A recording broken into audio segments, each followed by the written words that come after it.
to understand the Fijian culture, you need to understand that we come from a warring culture, okay? And that's why a lot of these rules that might not seem to have a reasonable meaning behind them, when you look at it from a warring culture background, it will make sense to you. Okay, for example, why is it that it's not good manners to stand over people?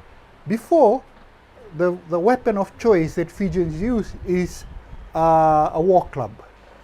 And if you're sitting on the floor and someone is standing up, he has already advantage over you, because then he can club you or grab his club and club you while you're still trying to get up from the floor. And so when people are sitting down and there's someone standing up, it is kind of threatening to them. You know, it is very threatening for you to be standing up while the other people are sitting down. And they're thinking, what is he trying to do? Well, is he trying to grab his club and hit us over the head with his club? And this is why some of the manners start to make sense. Okay. Secondly, why is it not cool to shout in a village? Okay. To understand this, you need to understand that a Fijian village is always at a state of war. Okay. Always in readiness for war. So that is why everybody needs to remain as silent as possible while you're in the village.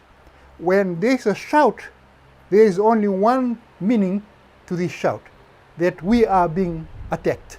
We are under attack. You know, if everybody just shouts anytime, and then someone starts shouting, warning everybody, Aivalu, Aivalu, which is the warning shout for there's a war, we are under attack. It'd be very confusing and people wouldn't understand because it's common in the village. But whereas when everybody is at a default state of always trying to be as silent as possible, when there's a shout that goes up in the village, everybody knows immediately that there's a war. And what do? You grab your war club, if you're a man or a fighting age, and you go out to defend the village. And the women gather the children and flee, go and hide, or do something to protect themselves. Now, and look at it from this perspective, you'll understand why this rule makes sense a lot in the village, why you're not supposed to shout in the village. Okay, another rule in the village. When you're going through the village, you're not supposed to carry things on your shoulder. Okay, why? Because when people enter the village with their war club on their shoulder, it means that it is cocked. It is ready for fighting. When the war club is on their shoulder, they're ready to fight. A person only puts their war club on their shoulder when they are in the stance, in readiness of fighting. Therefore, it is good manners when walking through the village or passing through the village to carry whatever it is that you carry down like this. You know, like you're carrying a suitcase down, not on your shoulder. Because in the past, as people would walk past a village with their war club, maybe going to war or coming back from war, and they're passing through the village, they'll hold it down to show that they are not here to attack the village. They're just passing through or wanting to pass through. As soon as you put it up on your shoulders, it means that you want to fight or you are preparing to fight.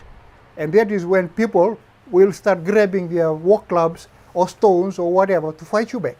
So to this day, it is still a bad manners to walk through the village with things on your shoulders. Okay, these are three rules that you may have wondered before. Why am I supposed to do this? You may not know why, the reasons behind it, and of course, your parents may not have told you why you're not supposed to do that, because all they know is they were brought up not to do those things. But when you look at it from the background that Fijians come from a warring culture, you start to understand these rules you're supposed to do, and they have a good reason why you're supposed to do these things. Till next video, this is Jesse Temo Vinaka.